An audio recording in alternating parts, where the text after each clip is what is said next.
Hello everyone. Let us recall. All numbers studied so far are called rational numbers. The numbers studied so far are natural numbers, whole numbers, integers, fractions, decimals. Decimals either terminating or recurring. They all are rational numbers.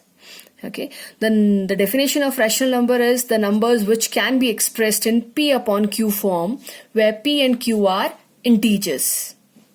The numbers which can be expressed in P upon Q form, where P and Q are integers, are called rational numbers. So natural numbers 1 to infinity, then 0 to infinity, and integers minus infinity to positive infinity, fractions, decimals, they all are expressible in P upon Q form. Natural number, for example, 2 can be written as 2 over 1. Whole number again 0 is equals to 0 over 1. Integers either positive or negative. Minus 3 can be written as minus 3 over 1.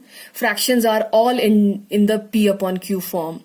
So this can be written in P upon Q form. Whole numbers also, integers also, fractions are already in P upon Q form. Then decimals. If it is terminating decimal, still it can be written in P upon Q form as 2.5 is equals to 25 over 10.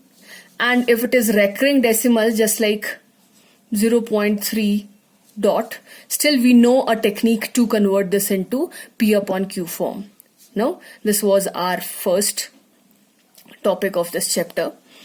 So this can be written in P upon Q form. If you will follow the full procedure, you will get to know it will come out to be 3 over 9, which is 1 over 3. So all the numbers which we have studied so far, they are expressible in P upon Q form.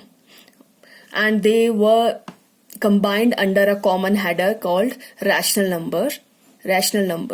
And this header was given because separately we want to study a different number family, which is irrational numbers.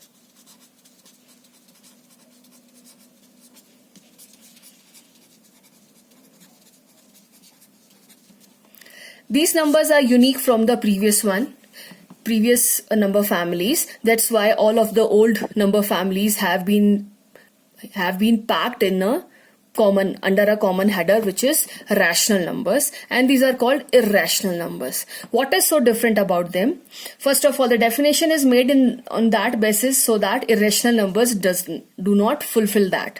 For example, irrational numbers, as I told you earlier, the examples of irrational numbers are the square roots of all those numbers which are non-perfect squares.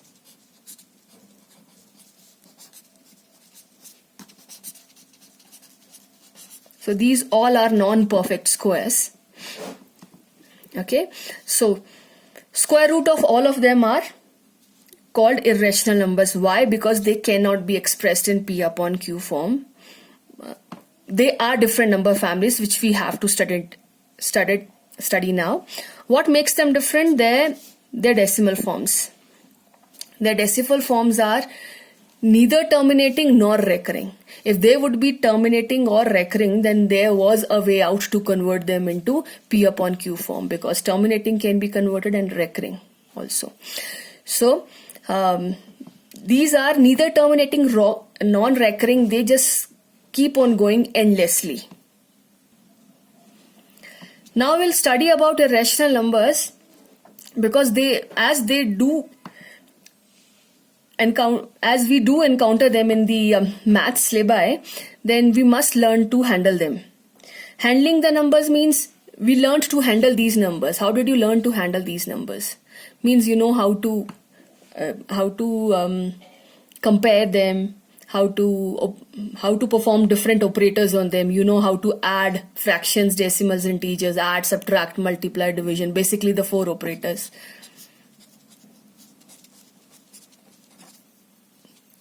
Okay, you can perform all these 4 operators on rational numbers. Now there is new field, irrational numbers. It has 2 forms. One is this form, the other is the non-terminating, non-recurring decimal forms. So neither we can deal with that form, means how will you add a number which is continuously increasing? Okay, and two such numbers, root 2 plus root 3. Its answer is endless. Its answer is also endless. How will you add them up? One thing you can do, you can take the approximate value and of root 3 also the approximate value. So, but then the answer will be approximated. So how to deal with this? One thing, and if we treat them as numbers, then we must know how big is this number. Where does it lie exactly on the number line? No, this is what we did with the older number families. We know all of them. Where we know how to locate them, how to compare them, how to operate 4 operators, how to perform 4 operators on them. So that these all things we have to learn about irrational numbers. And out of these 3, location, compare, and this, we'll do this one first. We'll learn this. Recurring decimals. How do we add recurring decimals? It's tough to add them, but we have a way out. We can convert them into fractions and then we can add them. Similarly, if we have to locate them on number line, so we can locate them, no, by converting them into fractions. Here there are 2 forms of the irrational numbers. Let's take root 2, and we know its value is 1.41422135 and it continues. Okay, if we have to add this to this, which is 1.73 and endless, so we avoid these forms because they are endless. We'll develop our strategies to add irrational numbers on this form only. Okay, now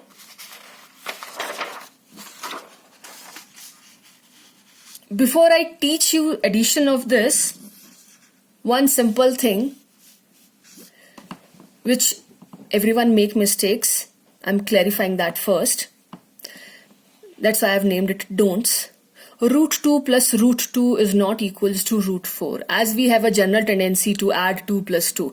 The moment we see 2 plus 2, we write 4. So you may have a general tendency that root 2 plus root 2 is root 4. Okay, 2 plus 2 is 4 is a well-established fact. It does not need any proof. Okay, but root 2 plus root 2, we must think over it. It's not 2 plus 2. It's root 2 is different from 2. They are not same.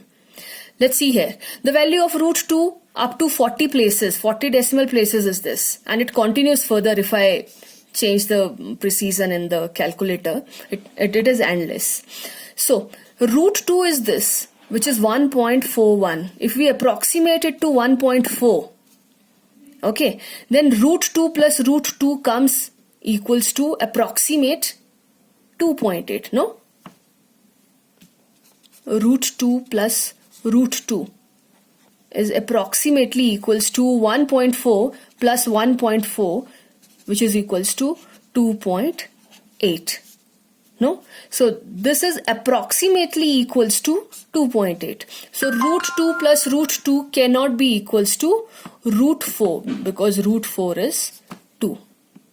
Okay, so root 2 plus root 2, you cannot equate it to root 4. Similarly, root 2 plus root 3 is not root 5. So please don't practice this. So I'm just telling you how to add them up. While adding irrationals, you just have to treat them as unknowns because they are actually unknowns. Their complete value can be treated as unknowns. They are not really unknowns, but they can be treated as unknowns. So the same technique we have to follow as we used to follow in our algebra. No? X is an unknown and there is another x. Then what do we write? We write it as 2x. So whenever you have to add irrational, you have to treat them as literals. That will ease you to calculate them. So root 2 means x plus x is 2x. So 2x, which is root 2. Got it? So, and if you have to add root 2 to root 3. Now this is x and this is y. So cannot be added. They will stay like that. Whatever you used to do in the algebra, the same trick has to be followed. Okay. Next example, let's take root 2 plus root 8, suppose. Okay, so here this was x and this was y, and here also this is x and this is y, but I taught you in the previous lecture that root 8, they are irrationals, but they do have their simplified form. So whenever you have to add irrational, first you must make sure that they are in the reduced form, simplified form. So they were in the simplified form, cannot be added more. Root 2 plus root 8. This cannot be simplified, but this can be simplified. So first we'll simplify, then we'll use our algebra. So this is root 2, but root 8 is 2 into 2 into 2. So that means root 2 plus 2 root 2. Now root 8 became this, and now this became this. Now add them. What is this? This is x. And what is this? This is 2x. I taught you this is 2 into x. No? So this is x and this is 2x. What's your answer? 3x. So 3 root 2. So repeating again, root 3 plus root 5. This is x plus y. Both are simplified irrationals. So this will stay as root 3 plus root 5. But if you have root 3 plus root 3, then this will be your x plus x, which is 2x. And if it is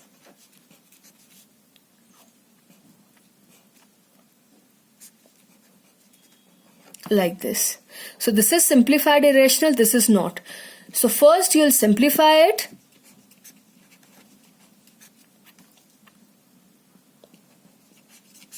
(45) is 9 into 4. Simplifying means first means breaking into simpler irrational. 45 can be written as 3 into 3, 9 into 5, which is root 3 plus 3 root 5. Okay. Now this is x and this is 3y. So it cannot be simplified further. This is your answer. Okay. Now, suppose we have this. This is simplified irrational. This is not. If you'll simplify it, this will come 5 root 3. And this is plus root 9. Root 9 is 3. Now, this is x. This is 5x. And what is this? This is 3. This is not x. Remember, root 3 is x. 3 is not x. And we let x as irrationals are we let irrationals as x, not the rational number. Okay. So while adding, it's gonna be x plus 5x. It's gonna be 6x plus 3. And we cannot 6x plus 3, and you know the algebraic expression cannot be simplified further if it is 6x plus 3. So this is gonna be your answer. Same goes for subtraction. This was addition, same goes for subtraction. If it is negative, this would have been negative. If this is negative, then the answer would have been 0 here. If this would have been negative, then this would have been negative. If this would have been negative, then 1 minus 5 root 3. This would have been negative, and here instead of 6 root 3, the answer would have been minus 4 root 3 plus 3. Subtraction and addition are always same, no, in algebra too. But if it is multiplication, you know it is different from addition and subtraction. of algebra 2, algebra even. Suppose you have root 3 into root 5. No? Now again, let's look at it from algebraic point of view. So this is your x and this is your y. So x and y, they can be multiplied. So here they can be multiplied, and now they can be put, if they can be multiplied means they can be put under the single root. So the answer is 15. 3 plus 5 is, they cannot be put under single root and we cannot write them 8. I gave you an example before. Root 2 plus root 2 is not root 4. So addition and subtraction, it's not allowed in addition and subtraction, but in multiplication, root 3 into root 5, root 15. Okay? And root 3 into root 3. No? So it is your 3 into 3, which is answer root 9, which is again 3. Then root 3 into 75. Okay. So first you have to simplify, the same as the addition one. First you have to simplify this. So this is root 3 into, if you'll simplify, you'll get it. You'll get it as 5 root 3. Okay. So root 3 into root 75 is root 3 into 5 root 3. Now look at this as algebra. X into 5x. No? X into 5x is constant to constant, literal to literal. X square means x into x. No? So here also, what will we do? 5, constant to constant. Here the constant is 1, here it is 5. Constant to constant and literal to literal.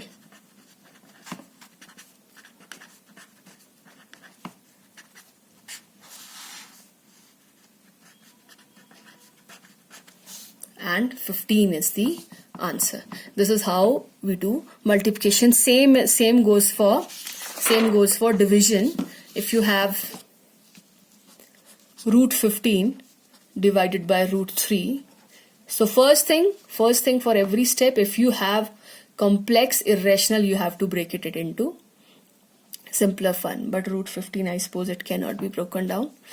So if it would be your, let's take it as 75 only. If it is your root 75, then first it needs to be solved up. This will come as 5 root 3, okay, divided by root 3. No? So it's 5x over x. And 5 is the answer.